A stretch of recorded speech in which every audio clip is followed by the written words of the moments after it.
there has been considerable discussion nationally about policies of Democratic district attorneys and Democratic judges releasing violent criminals who in turn around and commit more violent crimes and make our communities less safe.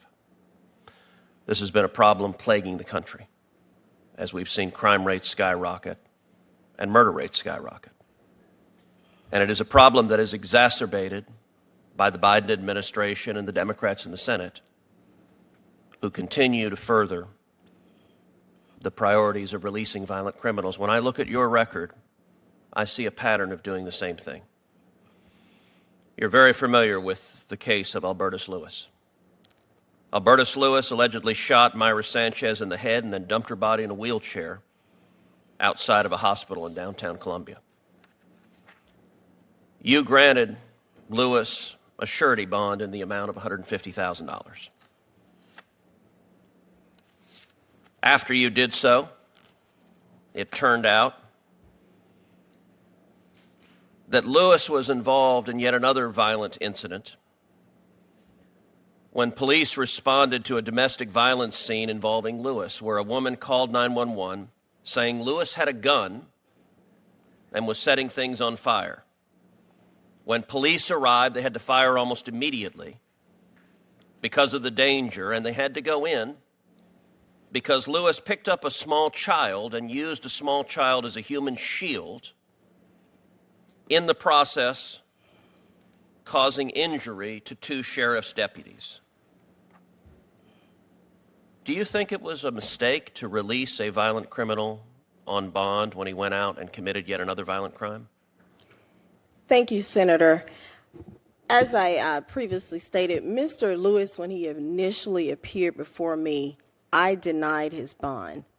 It was not until after the state violated the court's order to try his case, there was issues with discovery missing in the case. And Senator, I'll just say this, the case is still pending. It's a 2017 case. It is still pending. There's issues with discovery in the case, and the defendant was asserting his right, Sixth Amendment right to a speedy trial. That was after 2 years when he initially appeared before me, and I denied his bond.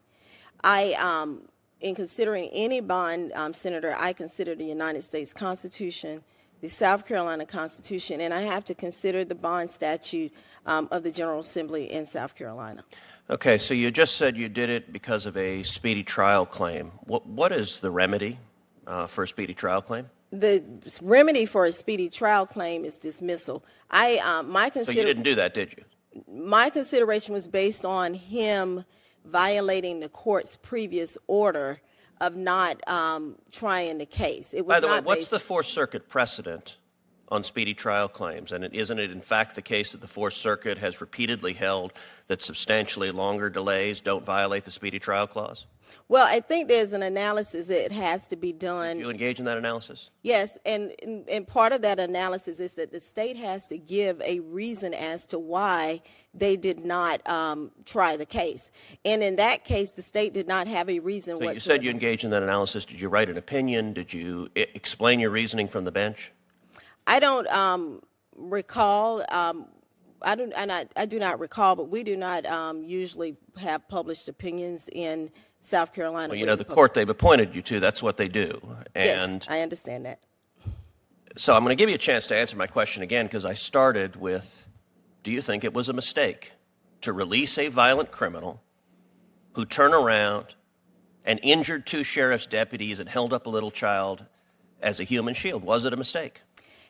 Thank you again, Senator. Once again, I consider the issues before me. I consider the Constitution of the state of South Carolina, the United States, and the bond code. And but you know, that's not any comfort to the families of the sheriff's deputies who were shot by the violent criminal you released, and you have a pattern of doing so in other cases as well, including releasing one of the people involved in yet another murder of Kelly Honeywell, a 33-year-old single mother of four who was murdered shot during a robbery, and you released one of the individuals involved in that.